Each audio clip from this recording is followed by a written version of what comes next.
intercambiar ideas, sobre todo compartir metodología de trabajo que realizamos todos. Y bueno, en la mesa anterior hablaba acerca de la polarización, las noticias falsas, y ahora vamos a ahondar precisamente sobre esas noticias, sobre cómo han venido trabajando no solamente en el Perú, también sino las experiencias en Europa. Y eso es lo que nos va a pasar a la siguiente mesa, que son los retos para el periodismo en el combate contra las campañas de desinformación. Y me place estar acompañada de dos periodistas que en los últimos años se han dedicado minuciosamente a combatir la desinformación, a realizar los signos. Que es, bueno, voy a empezar con el visitante, que viene de Suecia. Y tengo acá a mi costado a David Hidalgo, que es director ejecutivo de Info Público. Primero quiero empezar con Jack Berner, que por favor nos comente cuál ha sido su trabajo en Suecia y con relación a las campañas de desinformación. Thank you. I would like to apologize for not speaking a word of Spanish. So I'm contextually the dumbest person in this room, and I apologize for that. My name is Jack. I'm a freelance journalist. In 2014, I was involved in creating the Viralgranskaren, the viral examiner, or the viral examiner, you could say, in Sweden. And the project was based on, or the idea came because of this Facebook post, which I'm showing, in which a woman named Madeleine, claimed that her friend Marcia Karlsson, pictured, had been murdered. She claimed in this Facebook post that her friend Marcia had been murdered by immigrants, which is in Sweden one of the more polarizing topics and ideas, immigrants in general. She claimed that Marcia Karlsson had been murdered, and because it was an immigrant who murdered her, the police and the media had done nothing about it. The media had silenced the crime. To me, it was clearly fake, since I know that the police and lawyers in general cannot silence journalists in Sweden. It's a very that is very hard, and it would, if it happened, it would be front page news for a week. And so I knew that there was something off about this story, and I looked into it, and I found a lot of things that didn't make sense. But first and foremost, I found the woman on the picture who was claimed to be Marcia Karlsson, the murdered Marcia. Actually, her name was Henny. I called her, I said, "Hello, I'm a journalist. How are you?" And she answered, "Well, it's weird. People have been calling me all day asking if I have been murdered," which she had not. And so this Facebook post ended up as a news article. Focus More Murder Story goes viral on Facebook, and because of that story, we created the viral examiner. Buenos días ante todo, y me disculpo por no hablar una sola palabra de español. Soy un reportero freelance desde Suecia y he sido parte del proyecto de examinar los casos virales como el que hemos presentado hace un momento de esta mujer que se llama Marcia, que fue un post en Facebook donde se informó que esa mujer había sido asesinada por nada menos que inmigrantes, lo cual es un tema muy difícil de tomar allá en Suecia, como entenderán, y más aún cuando a veces es difícil silenciar, es más ocurre silenciar reporteros del país, en Suecia.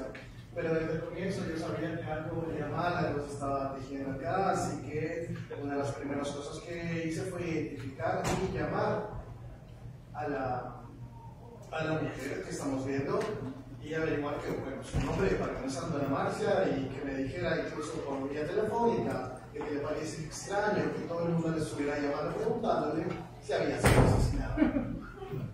Ya vamos a hablar un poco más sobre el trabajo que viene realizando. También vamos a darle pase a David Hidalgo, que nos cuente en la plataforma que viene en la práctica mayoría, pero sobre todo también en un público que viene trabajando hace mucho tiempo en el tema de la verificación de datos, de fact-checking. Sí, efectivamente, bueno, muchas gracias por la invitación. Como antecedente, Ojo Público creó la primera unidad de verificación en Perú, después de una experiencia que conocimos gracias al equipo de chequeado, que tiene aquí un representante de Matías. En el 2014, creamos en el 2015 la primera unidad, y en ese momento es curioso, pero los políticos y los actores políticos de ese momento, incluso el público, no entendía bien qué tipo de contenido era, ¿no? Bueno, pensaban un poco que eran ataques, y varios de los primeros personajes verificados decían que trabajaban para el gobierno y ese tipo de cosas que suelen decir. Y tuvimos que hacer una casi pedagogía para que la gente comprendiera que este era contenido periodístico y un trabajo riguroso basado en estándares internacionales. Con el tiempo desarrollamos mucho este producto periodístico, este contenido, y más recientemente, como decía Lupe, establecimos lo que denominamos la Alianza Mayuya, que es una red de medios en diferentes regiones del Perú, que genera contenido de verificación y lo difunde en al menos 8 regiones. Son alrededor de 11 medios digitales y cerca de 20 radios regionales que difunden esto en contenido, incluso en lenguas originarias en diferentes partes del Perú. ¿Por qué era importante esto? Porque, y luego si quieren lo podemos conversar, porque esta iniciativa surge como un antecedente a inicios de la pandemia, cuando todo el mundo estábamos con mucha incertidumbre sobre lo que se venía, sobre lo que era el coronavirus, y mucha gente no sabía. Ahora parece una cosa de sentido común, pero en ese momento muchos no sabíamos, y con mayor razón en las comunidades de pueblos originarios en los Andes y la Amazonía no tenían la menor idea de lo que estaba pasando, y publicaron muchas organizaciones de pueblos originarios, grandes federaciones, pedían en comunicados públicos que el gobierno no solo atendiera la crisis sanitaria, sino que les explicara qué estaba ocurriendo. Recuerden ustedes que en algún momento hubo zonas de la Amazonía que fueron cerradas, comunidades que se aislaban completamente porque venía esta ola de muerte que nadie sabía a qué se debía, y en ese contexto nosotros dijimos, bueno, hay un gran sector de la población en el Perú que no recibe la información que todos recibimos en la costa, ¿no? Entonces empezamos a generar contenido y a establecer alianzas con estas radios para que lo difundieran. Para que se hagan una idea, hay regiones o zonas en el Perú donde ni siquiera la radio es el instrumento más útil para llegar, y donde hay gente que tiene que llevar la grabación, que los lleva por WhatsApp, al pueblo, a la plaza del pueblo, para ponerle un altoparlante que va a difundir en la zona, porque ni siquiera, como digo, la radio llega. Entonces eso ha pasado con nosotros. Hay un mapa interactivo donde ustedes pueden verlo. Entonces ese es el esfuerzo que hemos venido haciendo, y que por supuesto es mucho más complejo. Ya entraremos al tema de cómo abordar la cobertura en crisis política, pero ese es un poco el esfuerzo que hemos estado haciendo. Y sobre todo cuando comentas de la crisis política, si bien las fake news no son nuevas, bien son tan antiguas como las campañas políticas y demás, lo que sí es nuevo es la forma como estas se permanecen en el tiempo, cómo estas evolucionan, ¿no? Y cómo cada vez se crea o se moderniza esta manera de repartir las fake news. Y precisamente sobre eso queríamos preguntarle a ambos cómo han podido identificar ustedes cómo estas fake news han podido sobrevivir, cuáles son los nuevos ecosistemas que se han podido encontrar, o qué herramientas ahora se utilizan, o qué actores se utilizan actualmente para poder esparcir más las fake news. ¿No sé, empezar conmigo? Sí. Bueno, es importantísimo lo que acabas de decir. Me gustaría que todos tuviéramos esta fotografía al final de esta conversación, ¿no?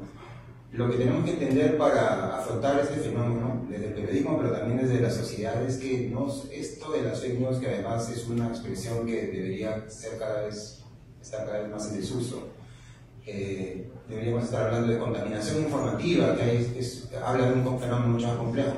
Pero lo que quería decir es que tenemos que entender que no se trata de hechos aislados, o de datos aislados, o de versiones que surgen de pronto en Twitter, ¿no? Que a alguien se le ocurre soltar para bromear o para fastidiar, sino que estamos ante ecosistemas complejos, globales, de desinformación, que funcionan como una maquinaria que difunde estas versiones con intereses muy específicos, y que el estudio, digamos, el seguimiento con cobertura periodística, pero además el análisis y el estudio que se ha ido realizando por parte de la comunidad internacional sobre cómo funciona esto, nos ha permitido entender que hay actores específicos, incluyendo algunos gobiernos, que promueven estas narrativas, como se llama, que la difunden a través de actores de diferente nivel, por ejemplo, actores que son influencers en redes sociales, pero también actores políticos e incluso algunos medios de comunicación o personajes de medios, y que además esta versión finalmente termina siendo replicada por una serie de actores en una especie de telaraña que va difundiendo muy rápidamente de una forma tan viral que, como con buen tino, la Organización Mundial de la Salud en su momento llegó a denominar esto infodemia, ¿no? Para asociarlo a esta idea de enfermedad y de viralidad y de perjuicio, ¿no? Entonces, lo primero que tenemos que entender es eso, que es un ecosistema de esa información, que hay actores específicos, que hay dinámicas específicas, y que cuando uno recibe una versión, tiene una serie de pasos y de actores que han filtrado esa información para que llegue a nosotros de esa manera. Y además se beneficia de que nosotros la compartamos, que el público en realidad o diferentes personas comparten esas versiones, y si son en relación a la política tienen un fin específico, si son en relación al tema de salud tienen detrás agendas que muchas veces están relacionadas a grupos que promueven ideas antiderechos.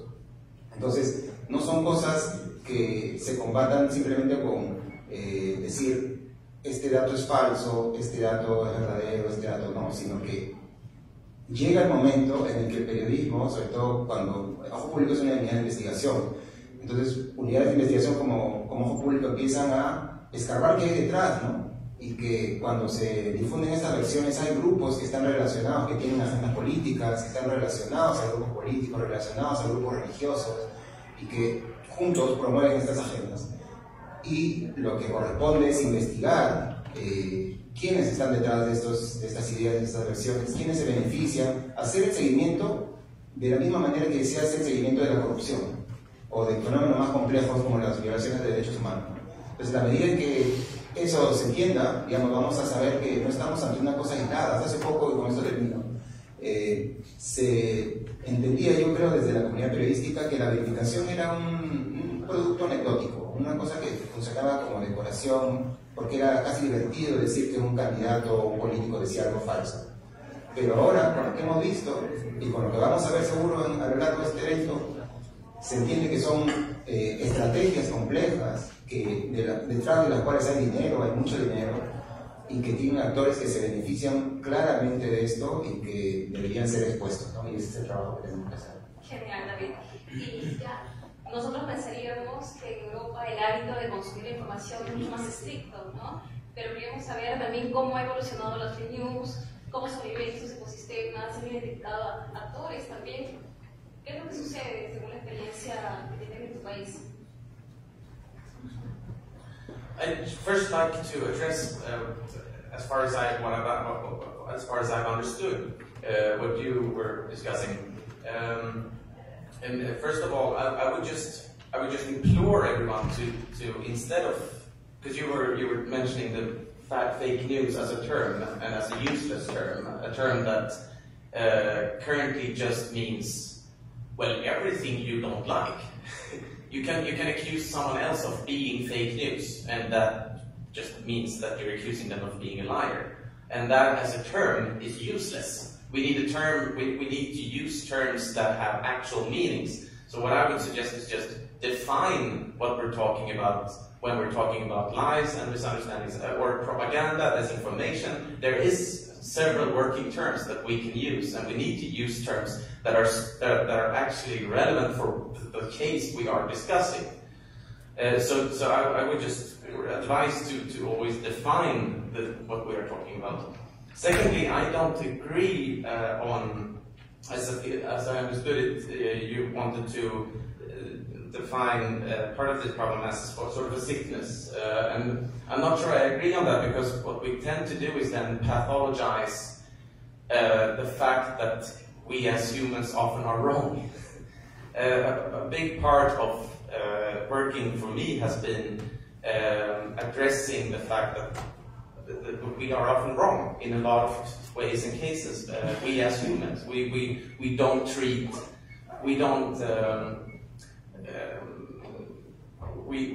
usually, I would say, orient ourselves after the absolute truth, but rather after our interpretation of the truth, our interpretation of the world. Which means that what we're doing when we're saying that lies or deception is a sickness, what we're doing then is trying to pathologize something that we are all now and again, falling victim of, or actually are, doing ourselves. So we need to understand why we are wrong in every instance, in every case. We can't have these like umbrella terms, and I would say that pathologizing, calling it a sickness, is also an umbrella term.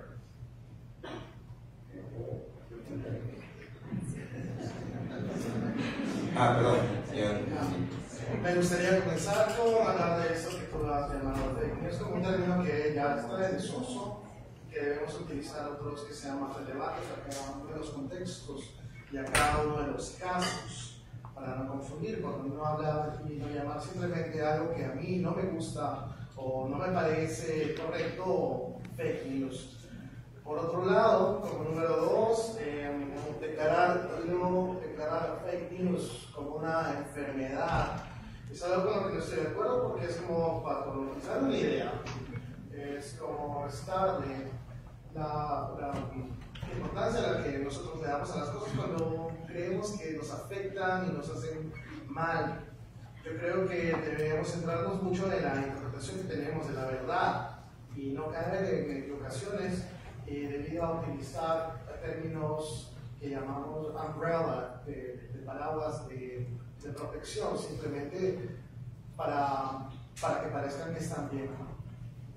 And also another short point is we've been talking about polarization previously, and an instance where it was understood why a situation was polarized was in an American experiment where they put 50 women from 2 different United states in a singular Facebook group.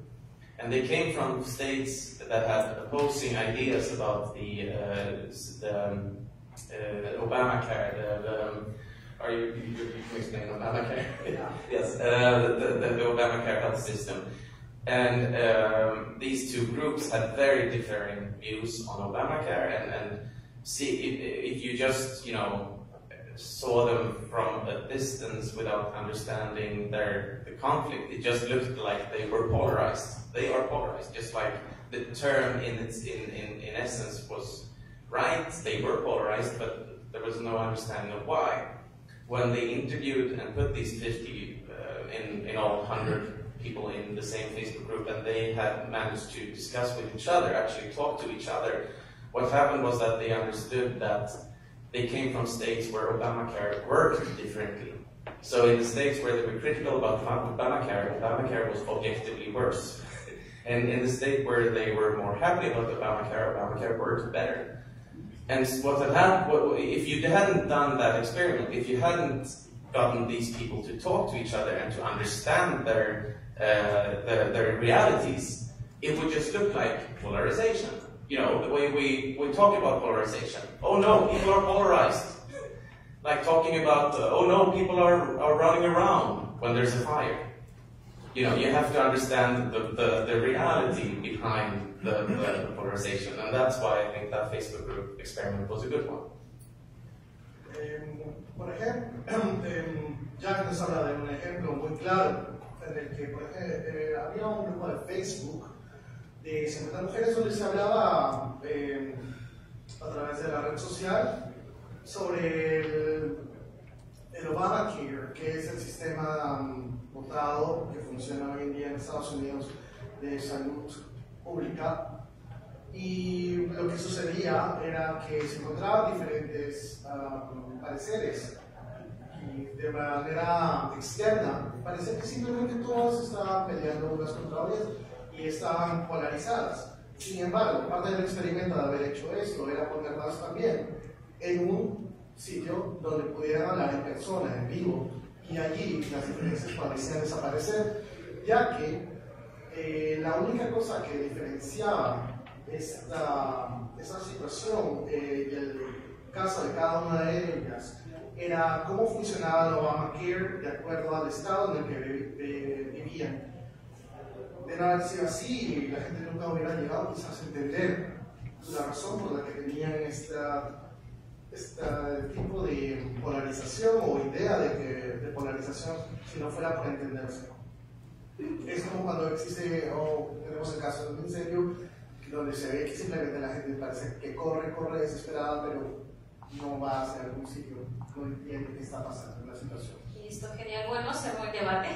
Tenemos a alguien que no lo quiere llevar ese término. David nos explica. Sí, creo que voy a explicarlo más detalladamente para que mi estimado colega comprenda lo que quería decir. Hay una confusión en realidad, ¿no? Y es parte de la evolución. Al inicio se hablaba de fake news o noticias falsas, pero en realidad no se puede hablar de noticias falsas porque las noticias no son falsas. Si algo es falso no es una noticia. Entonces se dio la limitación de ese término y luego se no experimentado, sino se han ido desarrollando una serie de conceptos o de maneras de denominar el fenómeno para entender su complejidad. Una de las maneras es hablar de desinformación, ¿no? En un momento durante mucho tiempo se consideró que para hablar de la complejidad del fenómeno era mejor decir desinformación, porque desinformación abarca desde la información o de las versiones que son falsas de manera intencional o de las versiones que son interesadas o que son incluso sin intención, ¿no? O sea, es decir, las bromas que luego la gente se cree y luego terminan siendo parte del rumor, ¿no? Entonces se ha ido probando una serie de términos, luego se hablaba de misinformation o engaños y ese tipo de cosas.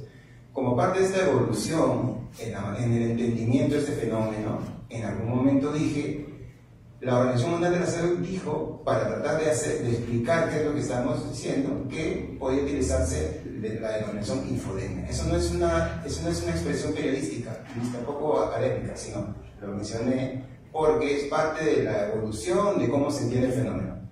Lo que yo dije es que ahora el consenso a nivel internacional es que se hable de contaminación informativa. ¿Por qué? Porque esto abarca mucho más que el término de desinformación, abarca mucho más que el término misinformation, abarca mucho más y es más preciso.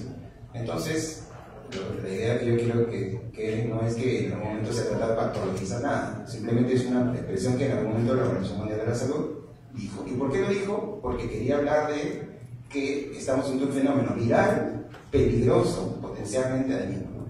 Pero es un término de contexto. Ahora, lo que se ha llegado a desarrollar, incluso ya figura en documentos internacionales, en documentos de Naciones Unidas, por ejemplo, es que estamos ante un fenómeno de contaminación informativa que deberíamos todos entender, ¿no?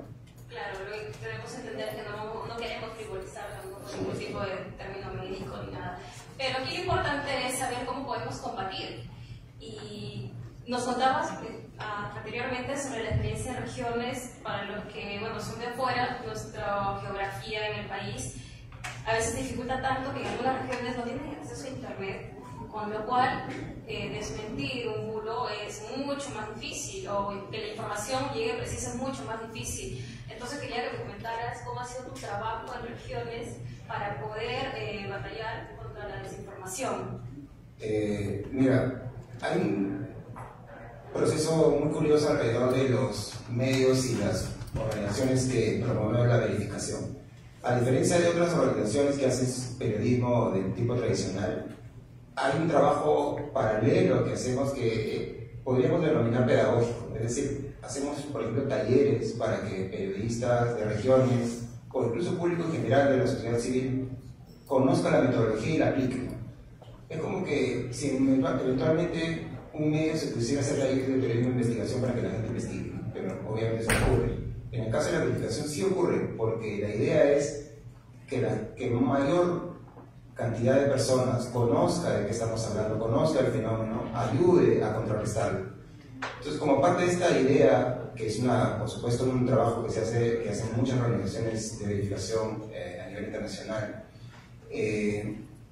En el trabajo de Mayuya ha sido ese, ¿no? Una red que no solo comparte información y permite que difundan contenido verificado por organizaciones que tienen la capacidad de hacerlo. En Mayuya funcionan organizaciones que son redacciones muy pequeñas en regiones que no tienen la capacidad de destinar a una persona para que haga verificación.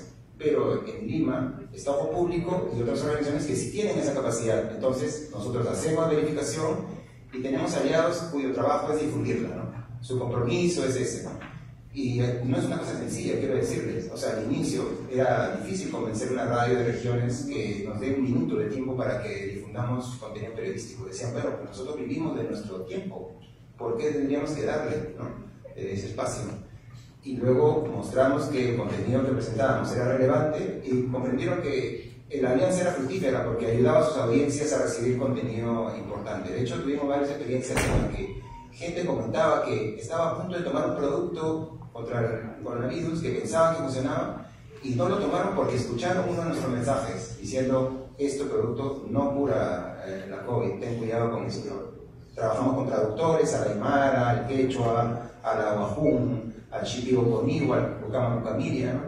Entonces, mucha gente que nunca ha escuchado este tipo de contenido lo escuchó por primera vez a través de esa red y ha permitido que pues, se difunda contenido, no solo en la pandemia, porque luego de la pandemia continuamos y a lo largo de la crisis política, de lo que estamos viviendo ahora, hemos difundido también en contextos electorales, por ejemplo, los derechos que tienen las personas para ir a votar o las versiones que tratan de confundirlos sobre los procesos electorales, ¿no? Les hemos dado información que ni el Estado estaba dando de manera efectiva. Entonces, es un trabajo así, ¿no? Que trata de dar información, compartirla, generar dinámicas colaborativas. Finalmente, lo que importa es que la gente conozca y utilice esta metodología. Genial. En el caso de Suecia, ya sabemos que para poder luchar contra la desinformación se han unido para crear la Agencia Sueca de Defensa Psicológica. Pero ¿cómo hacen los medios independientes para que no se conviertan finalmente en voceros de lo que dice el gobierno, ¿no?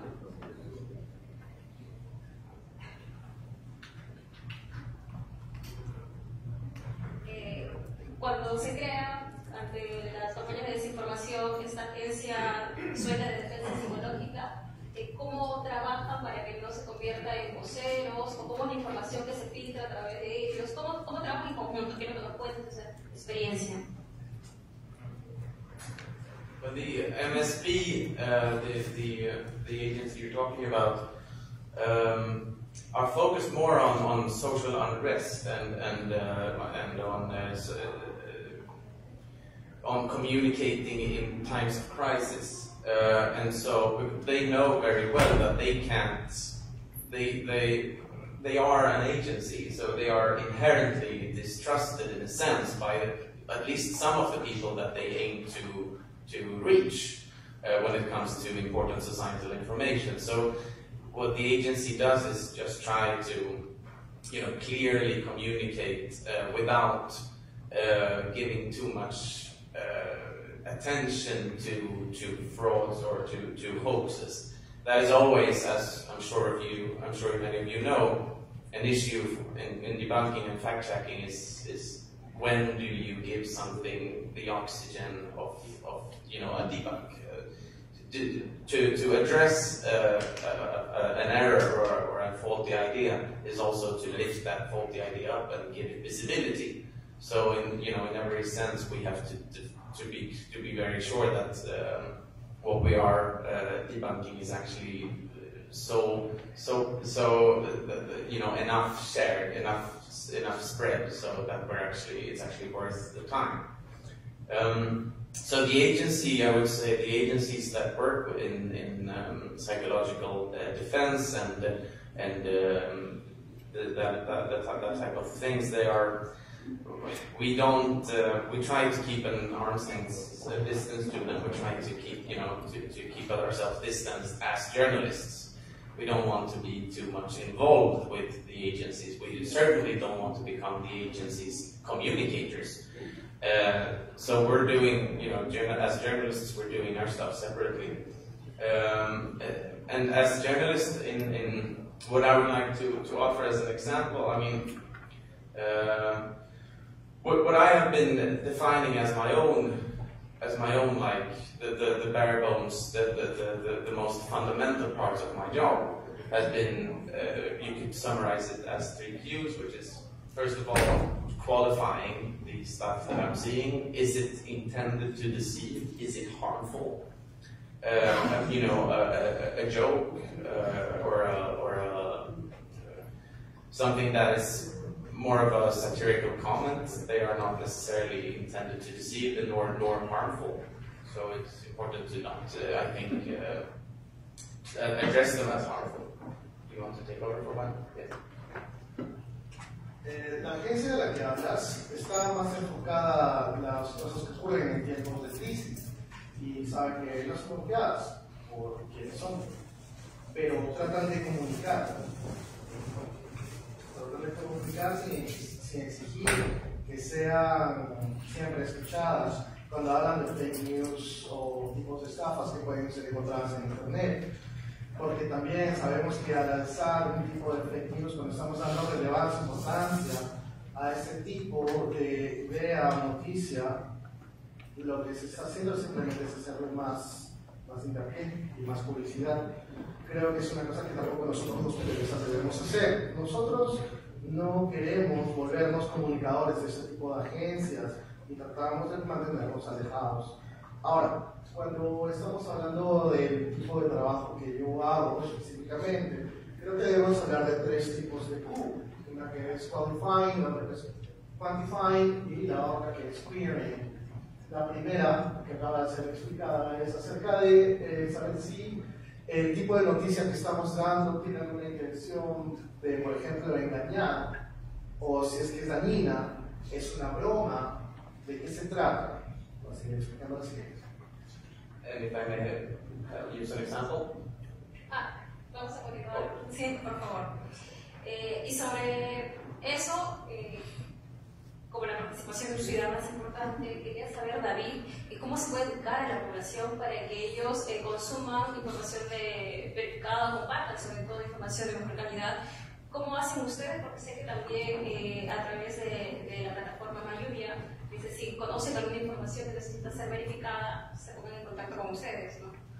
Sí, bueno, mencionabas un rato que hacemos diferentes talleres. Ahora, por ejemplo, hace muy poco establecimos una alianza con Fe y Alegría para hacer unos talleres para profesores en institutos superiores, y hace poco tuvimos también un programa de formación para profesores conducido por Chequeado, ¿no? Y con otras organizaciones en América Latina para introducir la verificación en las universidades. Increíblemente, a pesar de que este fenómeno ya tiene varios años, no está tan difundida o arraigada la metodología o a través de cursos, por ejemplo, en las universidades. De pronto en algunas hay algunos cursos y eso, y la idea que tenemos nosotros es introducir esta metodología, explicar para qué sirve, y además, a través de estos talleres y pronto en algunos colegios, explicar que no se trata de que querramos convertir en periodistas a las personas, para nada. Lo que queremos es darle las herramientas que utilizamos los periodistas, pero que son útiles para la sociedad, ¿no? Para cualquier chico que quiera entrar a cualquier carrera, pero que en el curso de esto o de su vida cotidiana necesita saber cómo verificar una información, cómo saber si un personaje es lo que dice ser, cómo identificar si una foto es verdadera antes de compartirla. Ese trabajo del que ahora estamos hablando, hace unos 4 años era casi sembrar o gritar al viento, porque no había mucha cultura sobre lo que debíamos hacer y no había mucha comprensión del fenómeno. Pero ahora existe una mayor comprensión tanto por la práctica periodística como por la observación que está haciendo la comunidad académica sobre el tema. Hay varios papers sobre cómo funciona la desinformación que deberían ser mejor difundidos, y desde la mayoría tratamos de difundir algunos de esos contenidos. Y por ejemplo, un punto clave es que hoy se ha liberado a través de un proyecto que tenemos con el Programa de Naciones Unidas para el Desarrollo, un informe que revela cómo se están utilizando esas estrategias de las que estamos hablando de desinformación, en algunos casos convertida en discursos de odio y ataques basados en violencia de género, para atacar periodistas, por ejemplo. Y se ha identificado con data cuantitativa cómo aumentaron los ataques contra periodistas, particularmente contra periodistas mujeres, con versiones que las cuestionan con temas de género, pero también con mentiras, cómo incrementaron estas versiones en el curso desde febrero hasta la fecha, ¿no? O sea, justo en el agravamiento de la crisis política, ¿no? Desde diciembre en realidad, pero sobre todo en febrero. Entonces ahora el informe está liberado y van a poder verlo en la web de Público y en diferentes medios. Demuestra efectivamente cómo se utiliza la desinformación para atacar personas, en este caso periodistas, pero contra diferentes grupos. Esto funciona contra diferentes grupos, en la política funciona mucho. Entonces, ¿cómo hacer que la gente comprenda el impacto de esto? Explicándoles esto que iniciamos al inicio, que hay un ecosistema de desinformación, que hay dinámicas. Entonces, los talleres no se trata de decirles, ahora vas a poder decir si esto es falso o verdadero. En los talleres siempre tratamos de explicar la complejidad del fenómeno, para que se haga una idea solamente una mención breve. Nosotros solemos explicar a partir de un caso, una crisis global común, que es la crisis de la guerra de Rusia y Ucrania, que tú, digamos, cualquier persona en la calle sabe que algo ha pasado ahí, que hay una guerra. Y explicamos cómo a través de, por ejemplo, hay un documento del Departamento de Estado de Estados Unidos que explica, obviamente desde su punto de vista, cómo ha funcionado la desinformación promovida por el gobierno ruso y otras agencias sobre la guerra de Ucrania. Yo no digo que crean a ciegas el documento, lo que digo es que explica un fenómeno que hemos estado viendo en la pandemia, que vemos en las situaciones electorales, que vemos en las crisis políticas, ¿no? Todo el mundo aquí estará al tanto de que en Perú hubo una estrategia para hablar de fraude en las elecciones últimas. Esa misma estrategia está pasando ahorita en Paraguay. Esa misma estrategia ha ocurrido en Brasil, en Estados Unidos también. Entonces son modelos de mecanismos de desinformación, estrategias ya organizadas, de las que todos debemos ser conscientes, pero si no hablamos de eso, obviamente poca gente lo va a entender. Y quienes estamos hablando de eso justamente somos los medios y los periodistas que estamos trabajando el tema de la desinformación y que vemos el fenómeno en una foto mucho más grande. Genial, gracias David. Voy a terminar yo con esta pregunta para Jack y luego vamos a abrir preguntas de los que quisieran participar, ¿no? Jack, sabemos que en la última campaña política en Suecia hubo mucha desinformación que estaba desde Chile y Rusia y eso es contra lo que querían batallar. ¿Cuál es la experiencia en esto en concreto y cómo quiénes son sus aliados en todos casos como medios independientes para poder combatir la desinformación?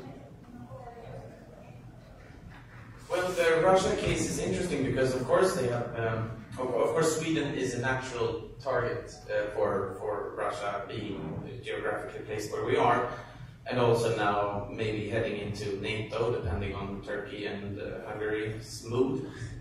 But the thing is that during the elections where I have been working with fact-checking, which is 2014, 18, and recently 2022.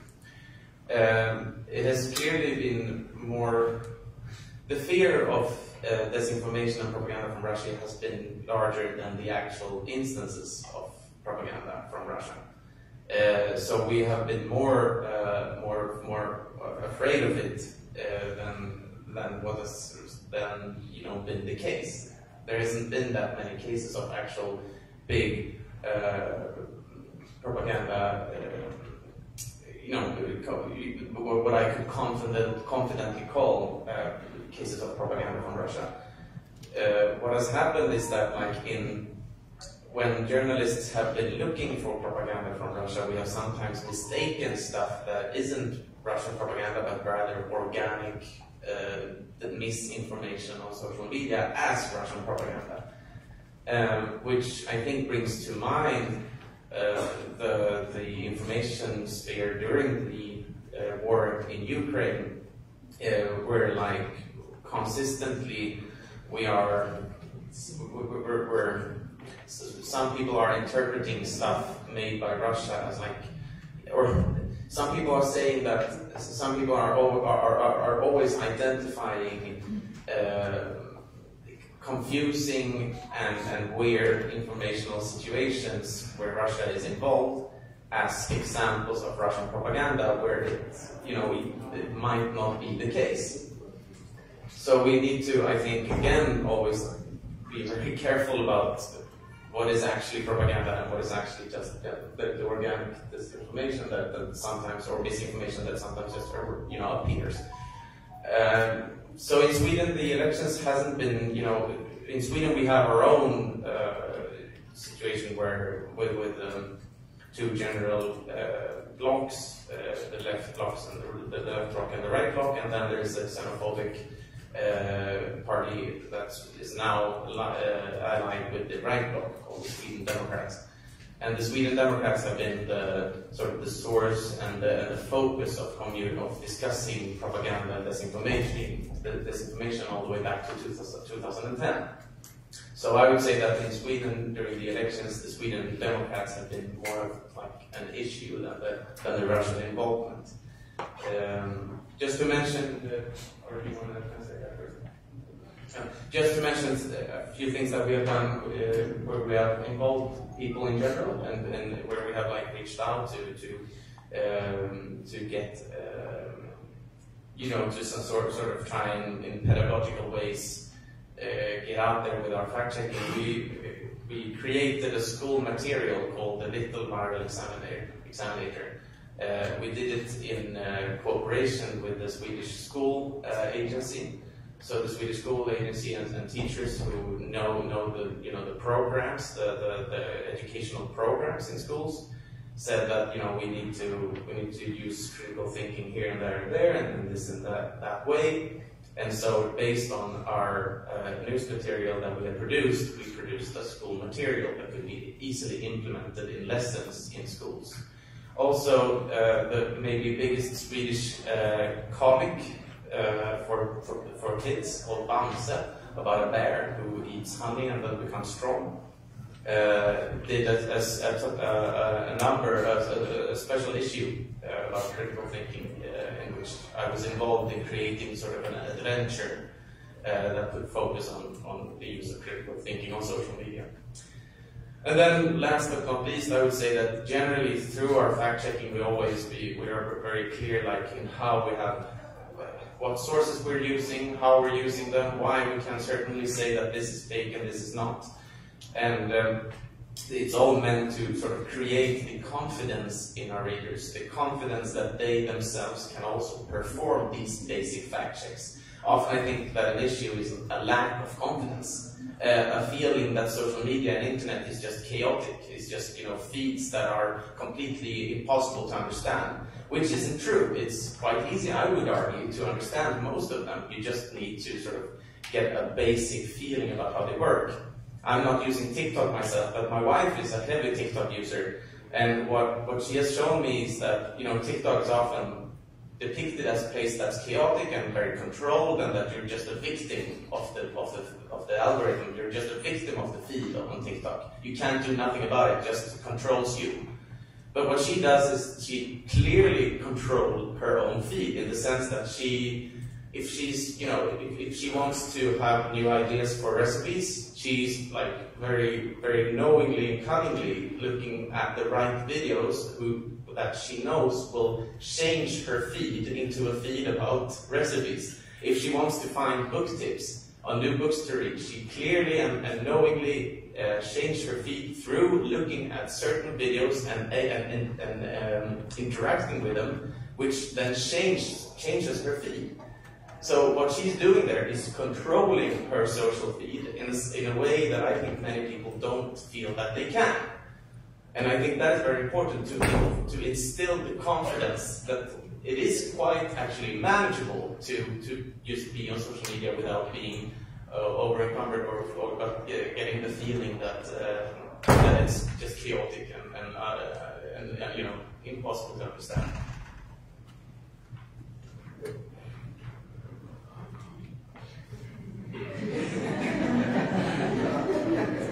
Jesus, I'm sorry. Again, I'm sorry.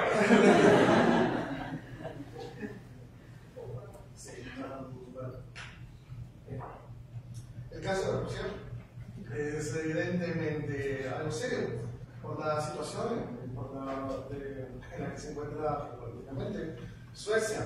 Hemos estado trabajando mucho con fact-checking, verificación de datos, verificación de la verdad. Desde el 2014 no ha habido casos de propaganda de Rusia, que hayan realmente pensado mucho, que los periodistas hayan estado viendo o buscando más allá en las ideas que se han presentado, tanto como las noticias relacionadas, creadas por ellos o donde ellos están involucrados. Por otro lado, la gente siempre identifica las noticias de Rusia con este tipo de misinformation, ¿no? De información falsa que aparece, o la propaganda que parece que quisieran llevar a cabo de forma política. Por otro lado, en Suecia tenemos dos bloques políticos, ¿no? La derecha y la izquierda, donde los demócratas son las personas que se ponen a discutir más acerca de la independencia política a través de propaganda rusa, se han aliado con los del bloque de la derecha. Y más que en realidad involucrarse o ver involucrados a Rusia en el país. Respecto a lo que hablábamos acerca del fact-check y de contribuir con la sociedad, hemos llevado a cabo colaboración con el sistema educativo sueco basado en tareas simples escolares de razonamiento crítico, donde hemos aportado con ideas para que los niños puedan utilizar el periodismo a través de diferentes pequeñas tareas y comprender y lograr lo que está planteado en el programa. Ahora, también hablamos que durante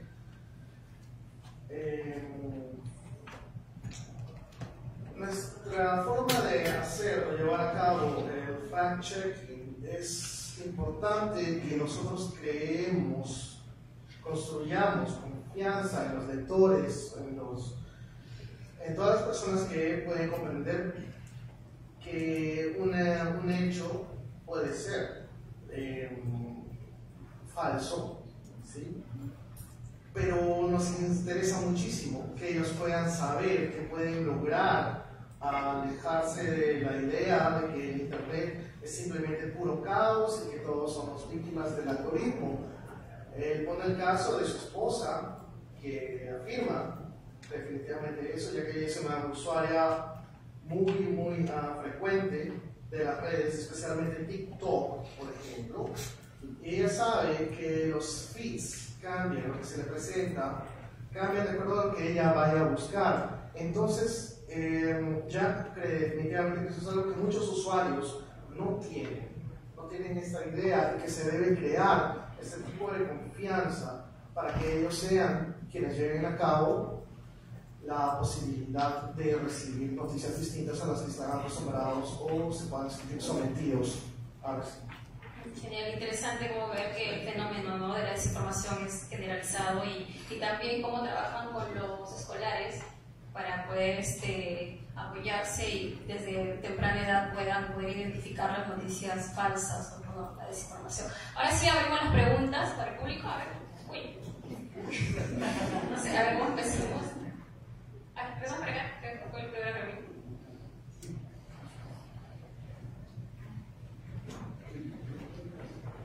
Muy buenos días, bienvenidos acá a Perú, a los visitantes, colegas del extranjero, a los proyectos aquí en Perú, también por participar y estar con nosotros aquí. Yo quería formular una pregunta respecto a, digamos, estas similitudes que hay entre nuestra región, Latinoamérica y también en Europa. Los medios de comunicación cada día crecen más, crecen también en número, las redes sociales también. Y debemos entender que la desinformación de alguna manera también lo hace, pero la desinformación no tiene pie propio, ni mano, ni brazo, ni boca propia, sino que es personificada por los profesionales, en todo caso por aquellos que hacen o ejercen el periodismo. En este caso, por ejemplo, de la desinformación, también podemos observar que quienes personifican justamente esto a través de los medios de comunicaciones, supone que veamos como deben ser periodistas, pero muchas veces no lo son. No lo han estudiado, o vienen de otras carreras profesionales y quizás no entienden bien la disciplina, la deontología, el perfil. Todo esto, digamos, de alguna manera ejerce un eje vertical en todo esto. ¿Cómo afrontar esto, David, ya en Perú o en Europa, por ejemplo, en Suecia, o en todo caso, dentro del contexto internacional, ¿qué parámetros deberían darse para que esto, digamos, pueda disminuir? Quizás no se pueda acabar del todo, reducirlo de la mejor manera para que justamente esta desinformación no sea la bandera, sino más bien la información clara, objetiva, digna, que pueda beneficiar a la sociedad. Gracias. Gracias. Bueno, creo que... Tomamos las preguntas. Tomamos primero las preguntas y después todo para poder avanzar. A ver, aquí a la señorita que entra primero y luego atrás. No sé si van a ser para todos porque dijeron 3 preguntas nada más. Muy buenos días. Que las preguntas sean muy puntuales para poder avanzar con todos. Les voy a, más que nada es una acotación, una experiencia como periodista. Yo soy Caterina Mendoza de Medio Buscopos, pertenezco a la red de medios regionales de Perú y tratamos de llevar siempre la noticia de la región hacia el exterior, no desde la capital hacia la región, tratamos de una manera distinta. Y por ejemplo, estamos hablando hoy día de fake news, estamos hablando también de polarización y una experiencia que yo tengo es, por ejemplo, en las elecciones entre Pedro Castillo y Keiko Fujimori. Nosotros, para lanzar una información a partir de las regiones, estábamos monitoreando en qué lugares ganaban por mayoría Keiko o Pedro Castillo. Y de pronto, yo detecté que en Cusco, en Chumbivicas, Pedro Castillo había ganado con un 96%. Lancé la información, ¿no? Y inmediatamente se replicó en varios medios porque fue pues algo sorprendente, ¿no? Contundente también.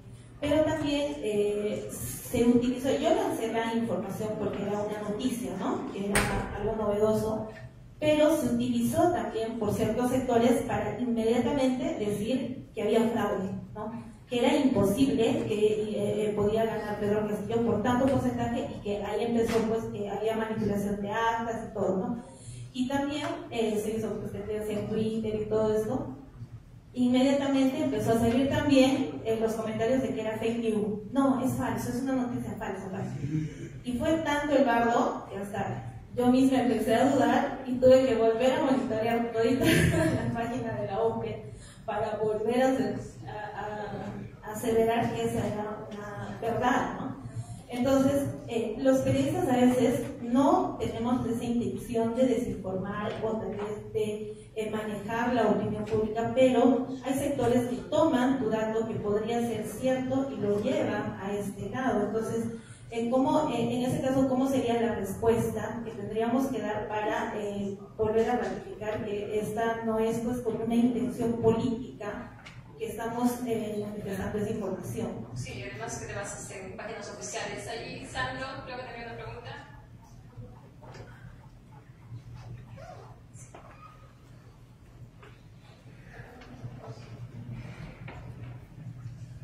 Hola, ¿qué tal? Aprovecho 2 preguntas rápidas. Lo primero es que, ¿qué opinión le merece el hecho de que las instituciones públicas también han desarrollado sus sistemas de fact-check? Un poco dudoso porque el periodismo supuestamente ha implementado esos sistemas, pero ahora los ministerios, el gobierno sacan comunicados y ponen falso, ¿no? ¿Qué opinión les merece? Y lo segundo es, se ha desarrollado también una guerra contra los fact-checkers, ¿no? Ahora, en un momento que había sido de respeto que esto apareciera, ahora desde varios puntos, incluso organismos de sociedad civil, quizás de una tendencia política, se dedican a minar la credibilidad y a tratar de tirarlos abajo. ¿Cuál sería la respuesta? ¿Cómo se podría fortalecer el prestigio de las unidades de fact-checking de cara a la sociedad? Genial. Y luego el compañero. Allá, atrás. Pensé que iban a ser 3. Buenos días. Mi pregunta tiene que ver con algo que dijo Jack hace un momento cuando distinguió algo que parecía ser propaganda pero que en realidad era organic misinformation. en ese sentido, ¿cómo combatir esto, ¿no? Porque muchas veces las fake news o las mentiras vienen a más allá de planes y agendas, vienen de gente que tiene una idea y va a morir creyendo esa idea. Gente que tiene ideas radicales, gente que tiene ideas X, y a veces en la misma gente nace de forma orgánica algunas formas de noticias falsas.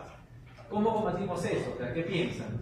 Necesitamos que un medio grande trate de hacer un cambio, necesitamos influencers, redes sociales, porque a veces combatir puntualmente un fact-chequeo de un dato puntual no necesariamente puede ser una diferencia tan grande cuando en escenarios de mucha polarización como los que hemos tenido acá y hay en todas partes. Gracias. Y finalmente acá el compañero.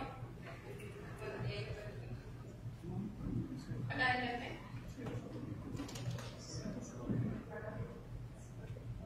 Buenos días. Simplemente, el caso López Ayala utilizó una campaña de información, hizo calumnia de las revistas Mujeres, sin embargo, salió electo. Vemos que protestaba como alcalde de Colombia. ¿Cuál sería, digamos, la evaluación que ustedes podrían hacer de ese tipo de campaña que utilizó ese candidato? Y finalmente, utilizando herramientas de edad, tuvo éxito. Gracias. Creo que después que termine el evento vamos a poder conversar con los así que terminamos ahí. Bueno, no sé si mi capacidad de síntesis va a poder abordar todo, pero bueno, creo que va a ser una respuesta general y no por pregunta. Yo decía al inicio que había que comprender la complejidad del fenómeno, y eso creo que aborda lo que tú preguntabas, que es no vamos a terminar con la desinformación, es imposible. De hecho, a medida que surjan nuevas plataformas, habrá nuevas formas de generación de desinformación, porque hay diferentes incentivos. Como preguntaba la persona de atrás, ¿cómo hacer que una persona simplemente sentada en su casa, evitar que esa persona difunda algo que es falso? Ese es un incentivo, digamos, menor, ¿no? Una persona que simplemente suelta algo que piensa que es gracioso o simplemente le gusta inventarlo y lo suelta. Pero luego hay maquinaria de desinformación de la que estamos hablando. Entonces, por eso yo decía, la mejor manera de entender esto es que hay un fenómeno actual de contaminación informativa que va afectando diferentes campos, en diferentes escalas, y es lo que estamos viendo en diferentes lugares. Es parte del mismo fenómeno que un político utilice estrategia de desinformación para ganar una elección, que es muy común. Es el mismo fenómeno que el de una persona que está sentada en una computadora y que sencillamente suelta una mentira porque piensa que es gracioso de una persona, o un ataque contra una periodista porque la odia o porque tiene alguna agenda detrás o porque cree firmemente que hay una conspiración de Bill Gates para poder hacer el mundo, una cosa así. Entonces, es el mismo fenómeno, son diferentes actores en diferentes momentos, diferentes escalas, ¿no? ¿Cómo combatir eso? O ¿cómo, por ejemplo, que tú preguntabas si los periodistas podemos hacer algo, ¿no?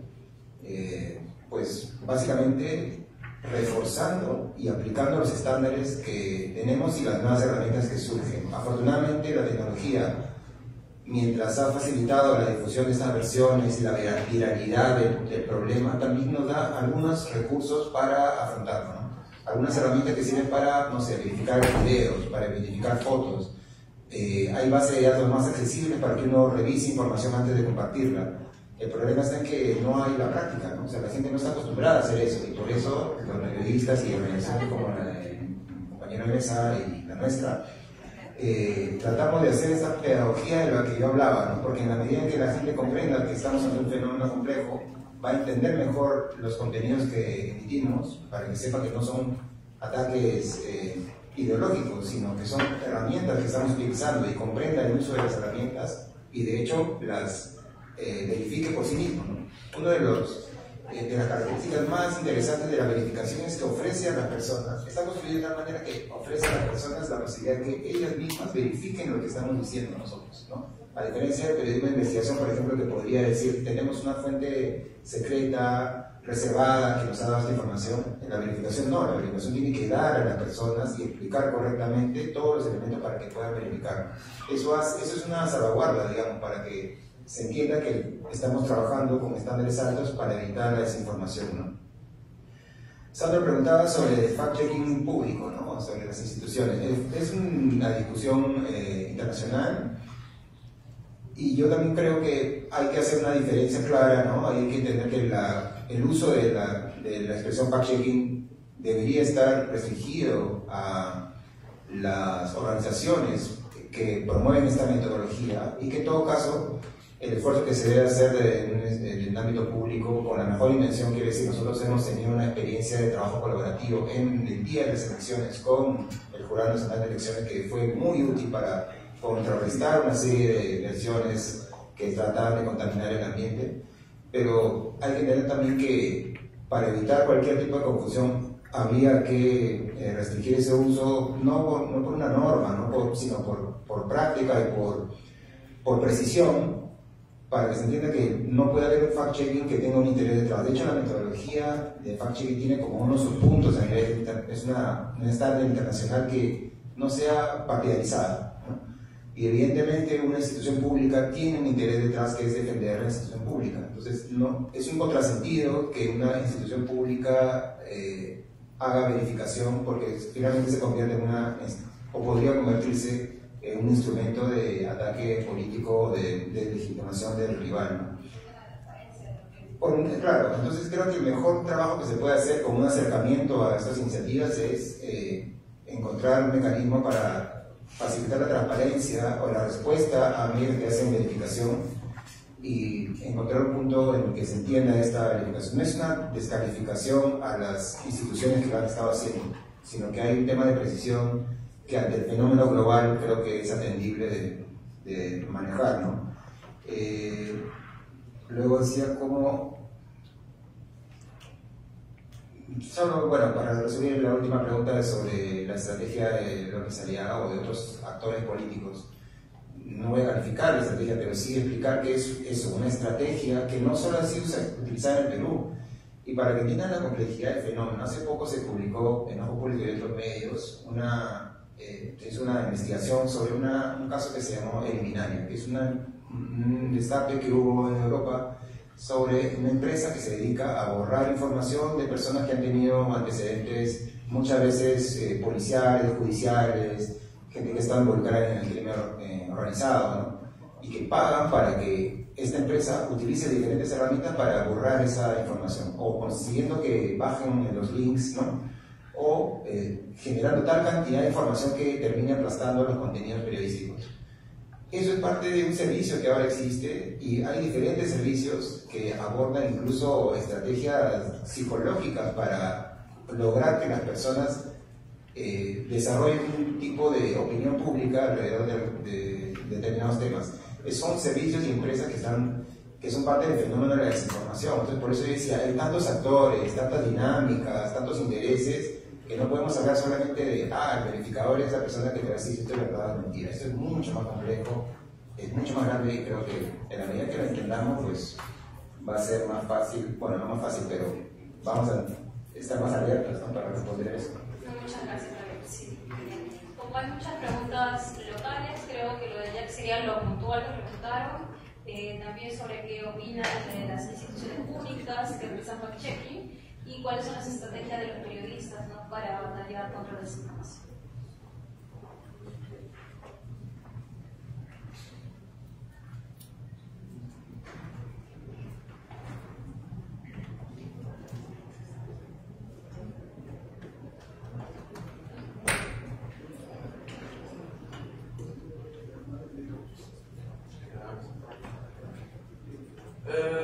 Addressing some of the questions, I would just like to mention that we are in our current journalistic endeavor, we are signatories of IFCN, the International Fact-Checking Network, and I would advise you to look it up and see if it's something that could be applicable to to what you're doing. The International Fact-Checking Network is a pointer organization in the United States, based in the United States, but there are signatories worldwide. I'm sure there's a few, maybe in Peru as well. And the IFCN the good thing about the IFCN is that it keeps a code of principles. So it's a very easy thinkable and very easily understood code of principles that control and that we follow and adhere to when we do our journalism. Which means that when we get questions about our work, we can always refer to the code of principles and which clearly lay out what we do as journalists and how that differ from what non-journalists do. I would also argue that sometimes the lies, the propaganda, the disinformation comes from a certain actor, as we have been discussing previously, a bad actor, a singular bad actor who has a track record that we can point to and say that this person, has time and time again lied. And that's the easy that's the easy part. It's easy to point out a lie when you have a clear record of that person lying. It's harder when it's just something that doesn't have a clear origin, that it doesn't come from one person, but something that is shared nonetheless. And there are a lot of cases that are like that as well. And what I would say is that what's important as journalists is that to understand that a viral lie, a lie that is being shared by many, the important thing about that lie is not its origin, but rather why a big amount of people believe in it. Why a lot of people put their trust in what is said. Because the important thing then is to understand why it adheres to their worldview. What in the audience worldview makes this lie possible to believe in? If you understand that, you understand the audience's need of this lie, and then you can then better address it in a fact check. You can, in a better way, say why it's wrong and address give a better explanation. Yeah.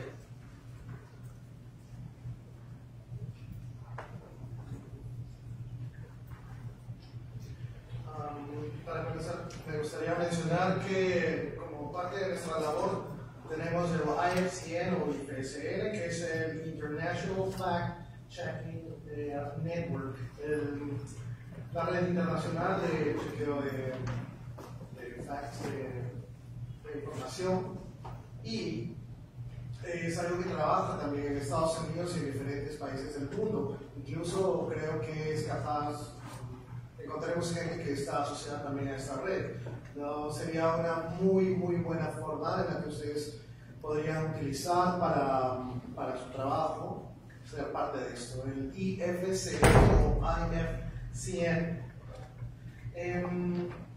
También nos referimos a códigos de principios cuando nosotros tenemos que hacer nuestra labor.